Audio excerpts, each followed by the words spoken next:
Here comes the application of Biot-Savart's law. Okay. So here magnetic field due to current carrying conductor of finite length we have to find. So at this point P we have to find the magnetic field H due to this finite current carrying conductor of length AB. Okay. So this finite length of current carrying conductor is placed at Z axis. Okay, so the current carrying conductor of finite length AB is making an angle alpha 1 with this point. Up lower end making an angle alpha 1 with this point P and alpha 2 with this point. The upper end making an angle alpha 2 with this point P. Okay. So here we have to find the magnetic field at this point P due to this finite current carrying conductor of length AB. Its lower end A making an angle alpha 1 with this point P and its upper end, that is at B, alpha 2 is making an angle alpha 2 with this point P.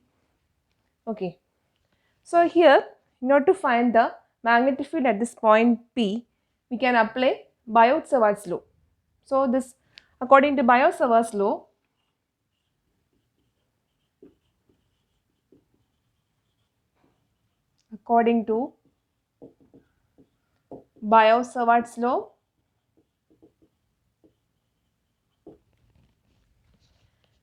first we have to consider a small length, elementary length of dl.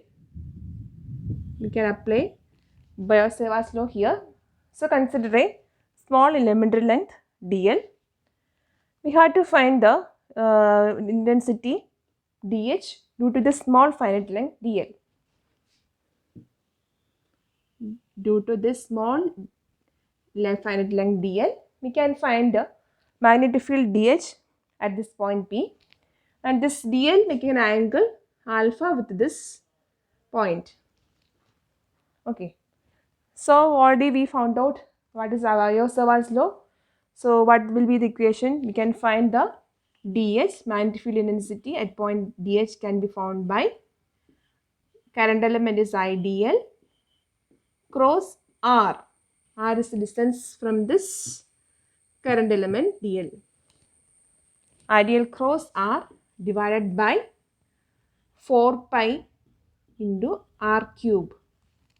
This we already found out. So that is IDL cross R by 4 pi R cube. From the Biot-Savart's law we already derived it. We already wrote down this equation. IDL cross R by 4 pi R cube.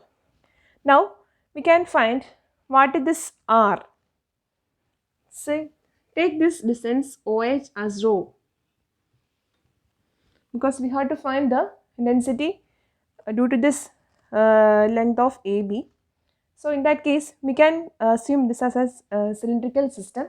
So in that this distance, this rho is similar to that rho of the cylindrical radius of the cylinder. So we can consider this distance as this rho and this length is in this z axis.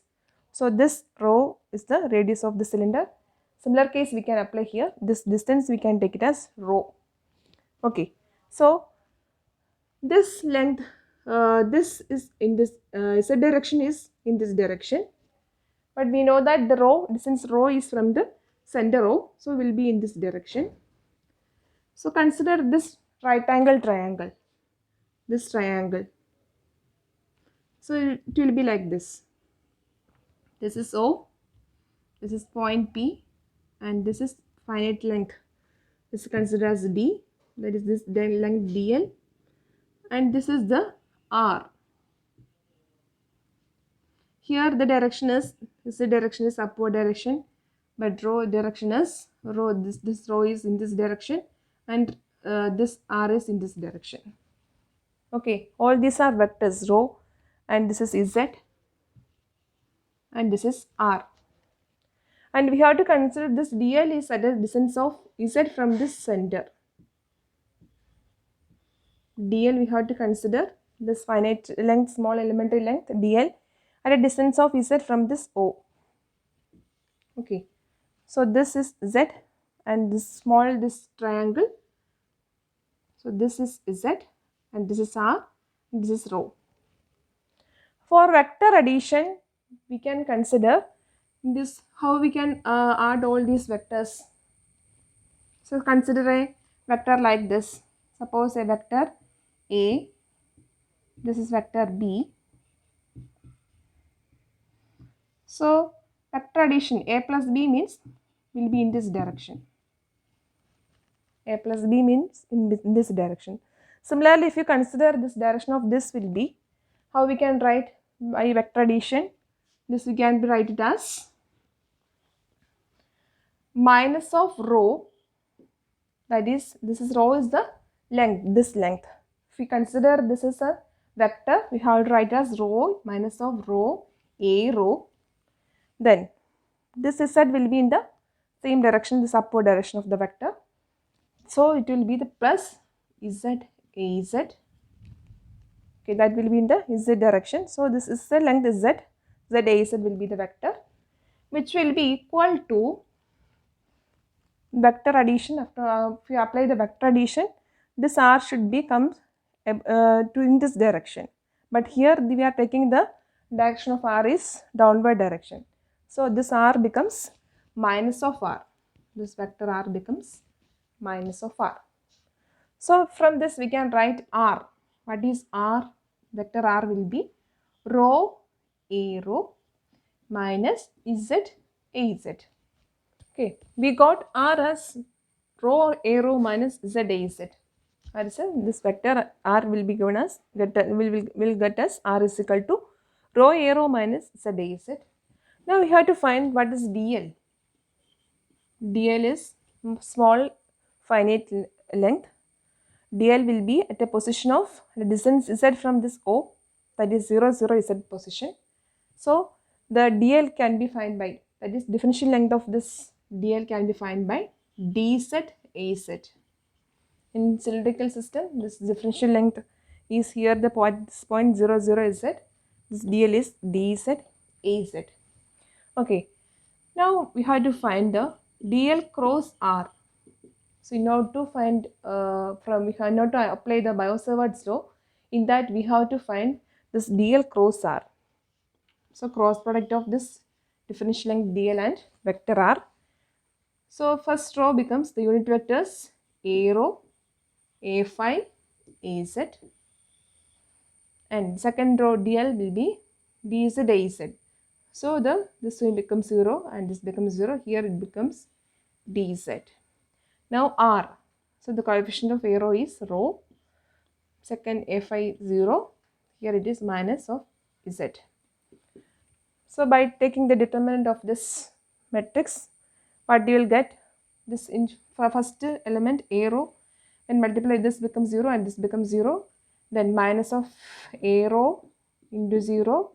Then next is minus of A phi into, this is 0 and this is minus rho dz, then az into 0 plus az into 0. So this finally this cross product will be A phi rho dz A phi. So this DL cross R becomes rho dz. So next we have to find the total magnetic field intensity H at this point P. So how we can find H?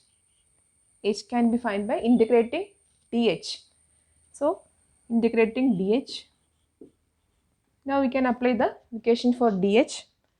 Integral I dl. I into dl cross R is I into rho dz A phi divided by 4 pi into divided by R cube. So in order to this R cube is R is rho A rho minus Z AZ. So in that the magnitude of this R is equal to, we can write it as square root of rho square plus Z square. That is the magnitude of this vector R. So we can substitute 4 pi into rho square plus Z square raised to 1 by 2 the whole cube. So 3 by 2 comes. This is raised to 1 by 2. So already R cube is there. So this becomes 3 by 2. Okay. So again in this we can take at this angle alpha, we can find what is cot alpha. What is cot alpha? Cot of this angle alpha, if you take, what will we get? Adjacent side by the opposite side. So if you are taking this, consider this triangle, what we consider this triangle, this is angle alpha. So here cot alpha becomes rho, z by rho. Adjacent side is z by rho. Okay. Then if you take the differential of this one, so what you will get? It becomes minus cosine square alpha into rho, that is dz. If you take the differential of this one, this becomes minus cosine square alpha into rho, which is equal to dz. Now we can substitute, this will be in this equation. So how we can write? H will be equal to integral, we can take I by 4 pi outside, I by 4 pi, then this rho here, rho will be there, rho into dz becomes minus cosine square alpha into rho. So this rho and rho become into rho into this a phi divided by this 4 pi, we take it as outside, then rho square plus z square, we will take it as rho square plus z square raised to 3 by 2. Okay, this equation become h is equal to, we take the minus outside, minus of I by 4 pi integral rho square cosine square alpha a phi, and this will come rho square again we take outside. So this will be rho square raised to 1 by 2, that is rho, again multiply with this rho cube. So this become rho cube. Then 1 plus z by rho the whole square. We are taking rho square, we took outside.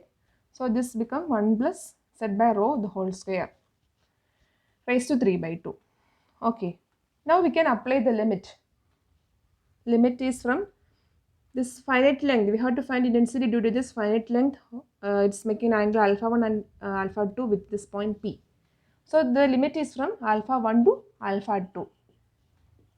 Alpha 1 to alpha 2. Now we can see what is z by rho. Z by rho is the cot alpha.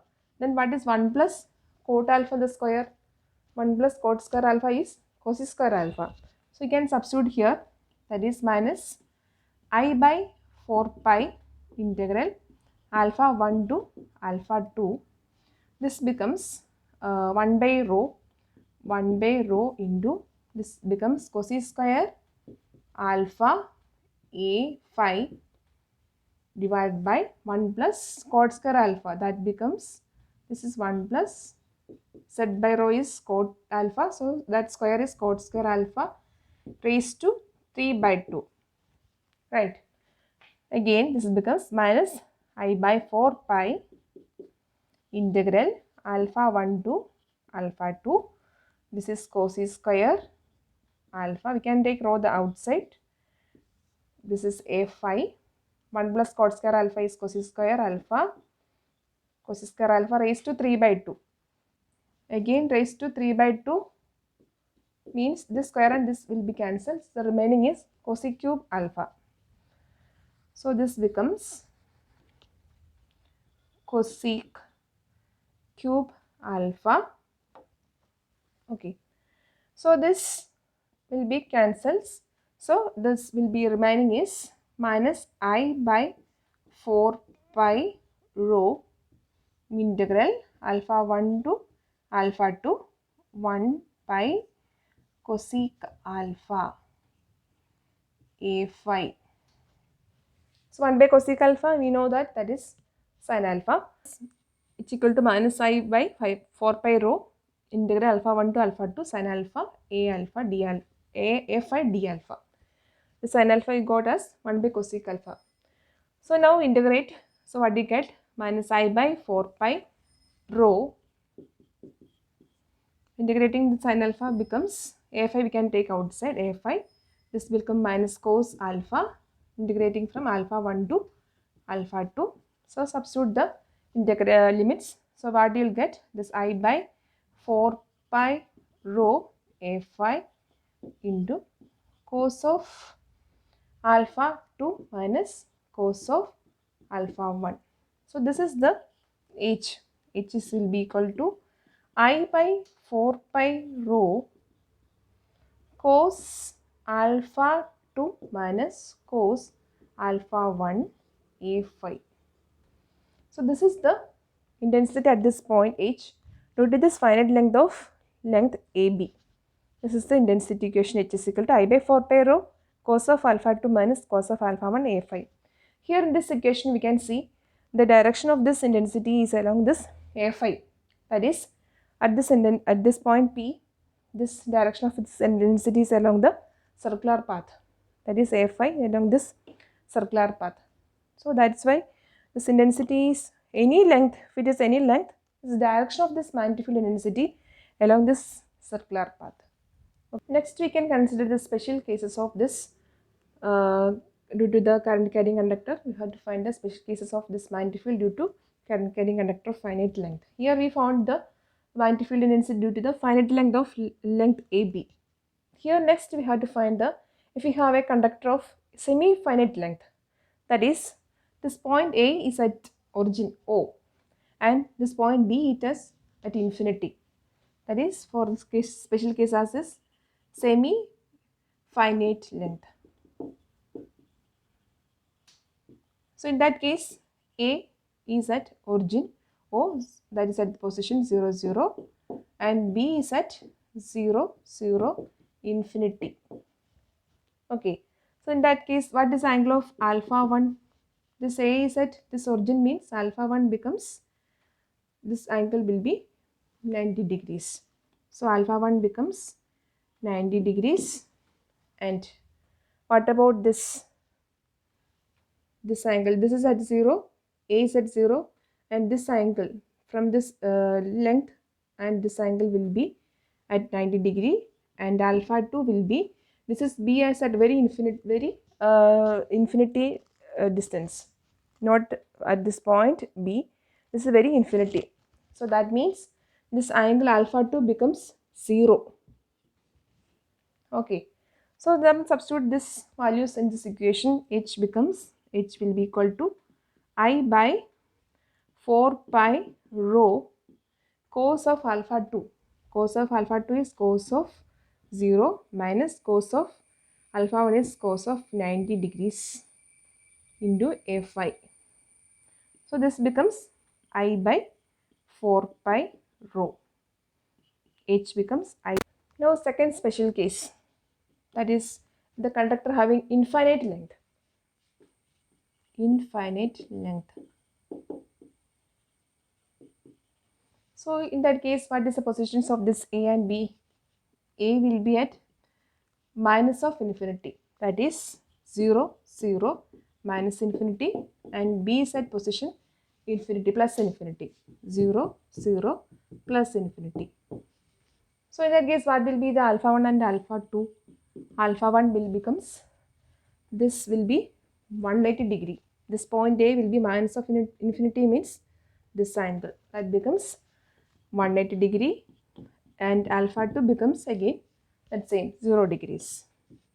Now we can apply to this equation of intensity H becomes I by 4 pi rho into cos of alpha 2 is cos of 0 degrees minus cos of alpha 1 is cos of 180 degrees into A5. So this becomes I by 4 pi rho, cos of 0 is 1, cos of 180 is minus 1, minus 1 into minus 1, this becomes plus 1. So this becomes 2 into A5. So this becomes I by 2 pi rho A5.